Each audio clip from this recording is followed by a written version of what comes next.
Hey guys, welcome back to my YouTube channel. तो आज हम ड्रैगन कोड सीरीज को फिर से कंटिन्यू करने जा रहे हैं। तो जैसे कि हमने प्रीवियस एपिसोड में देखा था, जॉनी ऐसे लॉग आउट कर जाता है। लूफेंग आगे की तरफ ऐसे ही देखता रहता है एम्प्टी स्पेस में। उसका फेस कुछ ज्यादा डल था। वेल, खतरनाक कंडीशन थी इसकी। तो एपिसोड नंबर 59 की स्टार्टिंग होती है। लूफेंग ऐसे ही चुपचाप खड़ा होता है। वो थोड़ा सा कंफ्यूज था और ऐसे उसने सबकॉन्शियसली लॉग आउट कर लिया। फिर हमें डोंगकॉनी दिखाई देती है। फिर हमें ऐसे लूफेंग दिखाई देता है। वो सोच रहा होता है मन में, क्यों क्यों हो रहा है मेरे साथ। उसने अपना हाथ पकड़ा होता है और वो बहुत जोर से दबाता है अपने बाजू को और उससे खून निकल रहा होता है। वो सोच रहा होता है, मैंने इतना ज्यादा हार्ड वर्क किया था, मैंने कभी गिव अप नहीं किया, पर मैं तुम दोनों की तरफ क्यों फॉलो नहीं कर पा रहा हूँ तुम दोनों को। वैली ये क्वान ली और सॉनी के बारे में सोच रहा होता है। वो ऐसा फील कर रहा होता है खुद को कि उसे चेन्स ने बांधा होता है और काफी ज्यादा लोग उसकी तरफ देख रहे होते हैं। वो बोलता है, वो सोच रहा होता है, नहीं मैं ऐसा नहीं बनना चाहता हूँ, मैं स्ट्रॉन्ग बनना चाहता हूँ। तभी उसे कोई आवाज सुनाई देती है। वो बोलती है कि तुम क्यों स्ट्रॉन्ग बनना चाहते हो। वो सोच रहा होता है कि हाँ क्यों, मैं हैप्पी था जब मैं लांजानी और क्वानली के साथ था, मैं उनके साथ रहना चाहता हूँ, मैं अपने फ्रेंड्स के साथ ग्रो होना चाहता हूँ, मैं पीछे नहीं रहना चाहता, मैं सिर्फ स्ट्रॉन्ग ही बन सकता हूँ तो ही मैं अपने फिर फ्रेंड के लिए किसी यूज का होऊंगा और फेडरेशन के लिए भी।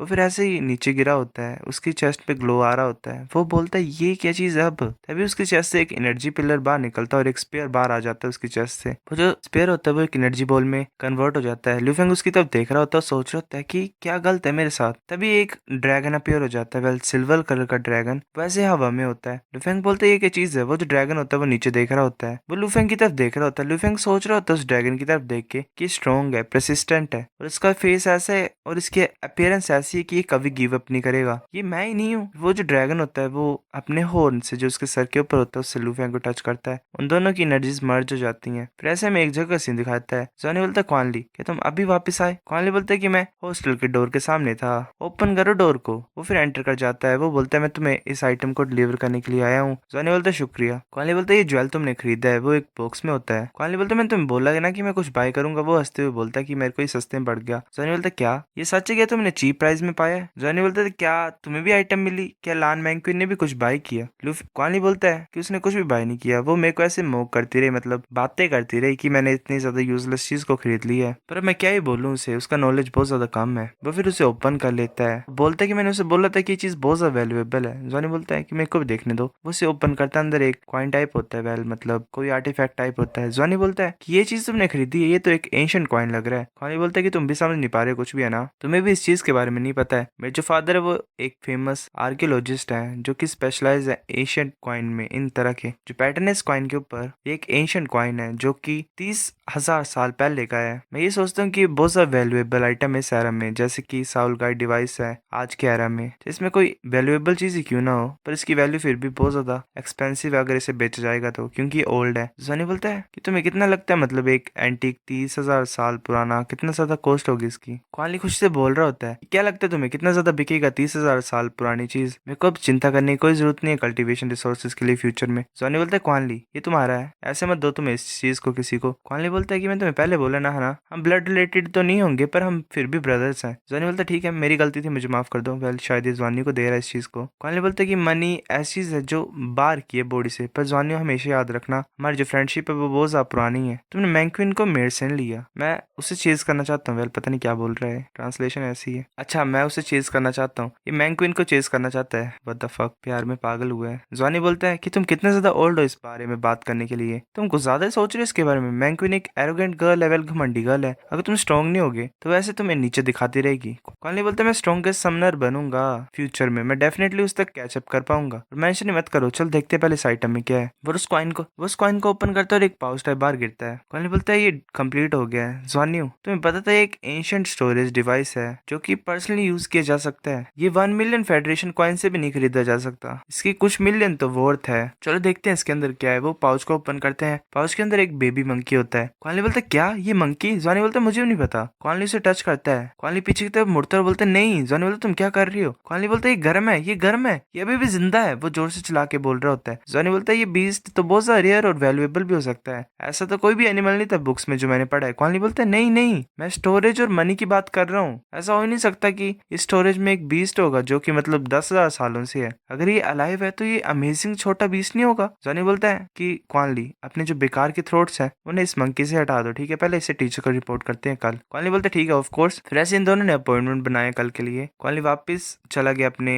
हॉस्टल में। जॉनी ने वैसे ही अपने वो बॉक्स रखा होता है अपने हाथ में। वो सोच रहा होता है कि जो 9 कलर ज्वेल है वो आ गया है। चलो मैं लर्न करता हूँ पहले इसके बारे में। फिर हमें मेडिटेशन रूम दिखाई देता है क्वानक्यू का। क्वानक्यू बैठी होती है, उसे आइसोरा कवर कर रहा होता है, उसे कुछ थॉट्स आ रही होती हैं, वेल मेमोरीज आ रही होती हैं। उसने अपना हाथ ऊपर की तरफ उठाया होता है, वो बोल रही थी नहीं नहीं मदर फादर। तभी उसके पीछे वो क्रिएचर अपीयर हो जाता है, वो एक शार्क टाइप होती है, वो ऐसे घूम रही होती है उसके राउंड में, वो भी उससे मर्ज होती है, उसे एनर्जी कवर कर रही होती है। वो सोच रही थी नहीं मैं इंसान नहीं बनना चाहती हूँ, मैं वापस जाना चाहती हूँ, जो मेरे एनिमी है वो मारे गए हैं, मेरे पास कोई भी रीजन नहीं है अब रिवेंज लेने का, मैं ऐसे एमलेसली नहीं जीना चाहती हूँ इस वर्ल्ड में, मैं एंडलेस सफरिंग को नहीं जीना चाहती हूँ। वो वहां पे है, वो मैन जिसने मेरे एनिमीज को मारा है, उसने मेरे को चांस दिया दोबारा जीने के लिए। मैं इस वर्ल्ड में आई, कोई हेटेड नहीं, अब सिर्फ काइंडनेस ही है। वो वेल किसी पर्सन को इमेजिन कर रही होती जिसने इसके लिए रिवेंज लिया था और इसे बचाया था।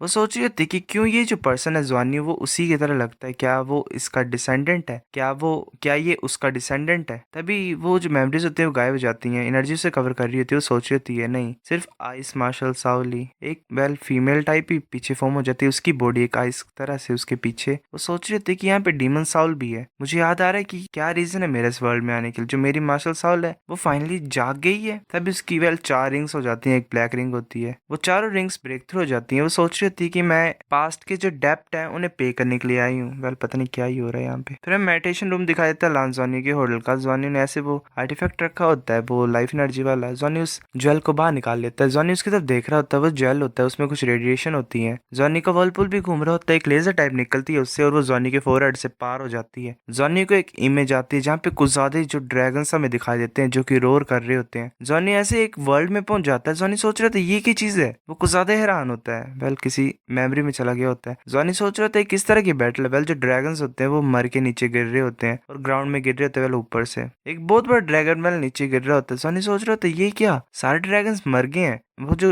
ड्रैगन होता है वो घूरता और ऐसे डिस्ट्रॉय हो जाता है। जॉनी सोच रहा होता है कि मैं इतनी ज्यादा सैडनेस को क्यों फील कर रहा हूँ। वो जो ड्रैगन होता है ल्यू फेंग का, वो भी ऐसे नीचे पड़ा होता है और मरा होता है, वेल वही हॉर्न वाला सिल्वर कलर का। जॉनी फिर ऊपर की तरफ देखता है। जॉनी सोच रहा था ये तो ड्रैगन क्लैन की टोम है। तभी ऊपर एक लाइट अपेयर होती है रेड कलर की और वहां से एक बहुत बड़ा ड्रैगन गिर रहा होता है। उस ड्रैगन के 2 ही पीसेस हो गए होते हैं, वेल उसके जो हेड होता है उसके 2 पीसेस हो गए होते हैं। जॉनी सोच रहा था ये ड्रैगन क्या है, ये तो बहुत बड़ा है, इसकी जो बॉडी ये 9 कलरों से शाइन कर रही है, ये क्या चीज है, और इसका हेड 2 हिस्सों में कैसे कट गया है। वो ऊपर से गिर रहा होता है वेल आसमान से, वो नीचे गिर जाता है, वेल काफी ज्यादा बड़ा है बाकी ड्रैगन्स के कंपैरिजन में। जॉनी फिर दोबारा होश में आ जाता है। जॉनी ऐसे फिर अपने आप को वापस अपने रूम में पाता है। वो सोच रहा था ड्रीम क्या था, इतनी ज्यादा स्ट्रॉन्ग सैडनेस क्यों फील हो रही है मेरे दिल के अंदर। जॉनी फिर नोटिस करता है वो जो ज्वेल होता है उसके हाथ से वो गायब हो जाता है। जॉनी सोच रहा था जो ज्वेल है वो गायब हो गई, चल क्या रहा है, मेरी जो बॉडी में थोड़े थोड़े मेरे को लिटिल चेंजेस लग रहे हैं, मेरी चेस्ट में और भी एनर्जी है, रुको जो मेरी ब्लड लाइन फ्लक्चुएशन है मेरी बॉडी से वो डिसअपियर हो गई है, चलो मैं अपनी स्पिरिचुअल सी में देखता हूँ। लांजो ने ऐसे अपनी बॉडी के अंदर देखता और वो सरप्राइज हो गया क्योंकि जो गोल्डन और सिल्वर वर्टेक्स थी ऐसे वो अनरिलेटेड थी, मतलब दूर दूर रहती थी, पर अब वो फ्यूज होती जा रही है साथ में। जो कोर है वर्टेक्स के बीच में वहां पे एक लाइट अपेयर हुई है, वो पहले थोड़ी सी थी अब वो 10 टाइम ज्यादा एक्सपैंड हो गई है और इसमें 7 ही कलर नहीं है पर 9 कलर आ गए हैं। वेल वो जो बीच की लाइट थी। जॉनी सोच रहा था ये जो 9 कलर ज्वेल था इसका कोई कनेक्शन है मेरी ब्लड लाइन के साथ और जो ड्रैगन गॉड है उसके साथ। जॉनी फिर कुछ नोटिस करता है उसकी बॉडी में चेंजेस आ रहे होते हैं, उसकी बॉडी में वो जो एनर्जीज होती है 9 कलर की वो सराउंड कर रही होती है। वो जो ज्वेल टाइप होता है वो एक स्केल में कन्वर्ट हो जाता है, जॉनी की चेस्ट में अपेयर हो जाता है। जॉनी सोच रहे थे तो 9 कलर स्केल है मेरी चेस्ट के ऊपर, ये जो 9 कलर स्केल बिल्कुल सेम ही है जैसे कि ड्रैगन गॉड के पास था। फिर जॉनी को एनर्जी कवर कर रही होती है, जॉनी की पूरी बॉडी में कुछ चेंजेस आ रहे होते हैं, जॉनी की आईज ग्लो कर रही होती हैं, जॉनी के शोल्डर्स पे और वेल आर्म्स पे स्केल्स अपेयर हो जाते हैं। जॉनी की जो रिंग होती है वो भी चमकती है और वो जो पेयर होता है वो बाहर आ जाता है, वो जॉनी ने हाथ में पकड़ा होता है, जॉनी से साइड में कर देता है। वेल क्या ही कूल लग रहा है इसमें। जॉनी के स्पेयर को साइड में करने से एक स्लैश अपेयर हो जाता है, वेल उसने अटैक ही किया होता है नॉर्मली, ऐसा लग रहा है कि उसने स्पेस ही ओपन कर दिया है। जॉनी आगे की तरफ देख रहा होता है, शायद उसके बाल भी बड़े हो गए थोड़े एकदम से, वाह व्हाट द फक। जॉनी की आईज भी ग्लो कर रही होती है। जॉनी सोच रहा था सिर्फ एक ही मूव से किस तरह की पावर है, well, सच्ची मुझे इसके बाल ग्रो हो गए हैं। फिर जॉनी कुछ नोटिस करता है, जॉनी के बाल फिर छोटे हो जाते हैं, वो जो स्पेयर होते हैं वो भी गायब हो जाता है, उसके नाखून भी नॉर्मल हो जाते हैं, वो स्केल्स वगैरह सब हट जाते हैं। जॉनी सोच रहा था जो 2 कलर वोर्टेक्स थी मेरी चेस्ट में वो भी कम्प्लीटली डिसअपियर हो गई है, सिर्फ कलरफुल कोर ही बचा हुआ है। वो फिर हैरान होता है, बोलते क्या जो स्केल था मेरी चेस्ट में वो 9 कलर ज्वेल में टर्न हो गया वापस, ये तो वेल वो जो स्केल है वो वापस चला गया। प्रीवियस वो फीलिंग क्या थी 9 कलर ज्वेल वाली, मैं एक वर्ल्ड में एंटर हो गया था जैसे कि ड्रीम था वो, जहाँ पे मतलब सभी ड्रैगन्स मर गए थे, मैंने ड्रैगन गॉड भी देखा वहां पे, और जब मैं उस ड्रीम से जाग गया तो जो गोल्डन और सिल्वर वर्टेक्स थी मेरे चेस्ट में, जो ज्वेल था वो एक स्पेशल तरह के स्केल में कन्वर्ट हो गया मेरे चेस्ट में, और उसने मेरे को स्पिरिचुअल पावर मेरी बॉडी में इंजेक्ट की और मैं उस तरह का इंसान बन गया। मैंने एक्सपेक्ट नहीं किया था कि एक ही स्विंग से इतने ज्यादा सुपर पावर रिलीज होगी। जो स्टेट थी वो सिर्फ 10 सेकंड तक ही रही। जो 9 कलर स्केल था वो बिल्कुल ही ड्रैगन गॉड के स्केल की तरह लगे। क्या ये जो चेंज ऑफ स्टेट है ये मेरी म्यूटेशन की वजह से, ब्लड लाइन की वजह से और मेरी मार्शल सॉल पावर की वजह से? अगर मैं ऐसे चेंज हो सकता हूँ तो चलो मैं इस एबिलिटी को नाम देता हूँ। जॉनी फिर सोच रहा होता है जैसे जैसे उसकी बॉडी में चेंजेस आए होते हैं, उसके बाल बड़े हो गए होते हैं, स्केल्स अपेयर हुए होते हैं उसके शोल्डर्स पे, बीच में एक स्केल अपेयर हुआ होता है। जॉनी नाम दे देता है ड्रैगन गॉड ट्रांसफॉर्मेशन। ये तो ग्रेट है। अब चलो इस रास्ते से मेरे पास एक एबिलिटी तो अटैक करने की। वो फिर बैठ जाता है और सोच रहा होता है पर मैं अभी बहुत ज्यादा वीक हूँ। अगर मैं ड्रैगन गॉड ट्रांसफॉर्मेशन को यूज करूंगा तो जो पावर है मेरे वर्टेक्स की मेरे चेस्ट में वो कम्प्लीटली ड्रेन हो जाएगी। वेल 10 सेकंड यूज करने से बहुत ज्यादा शायद इसकी एनर्जी कंज्यूम हो रही है। ऐसा लग रहा है कि मेरे को अभी भी सी गोड लेक में जाना पड़ेगा ट्रेन करने के लिए। अभी के लिए मैं तुम्हें ज्वेल ऑफ ड्रैगन गोड बोलता हूँ, वेल वो जो उसने गले में डाला होता है। मैं यही होप करता हूँ कि तुम्हारी हेल्प के साथ मैं अपनी ब्लड लाइन को ड्रैगन गॉड की ब्लड लाइन में कन्वर्ट कर सकता हूँ। सो गाइस एपिसोड नंबर 59 इतना था। अगर आपको वीडियो पसंद तो लाइक करनी भी, फिर भी लाइक कर दो, शेयर कर दो, साथ कमेंट करके बता। अगर आपको वीडियो लगी सब्सक्राइब करो। तब तक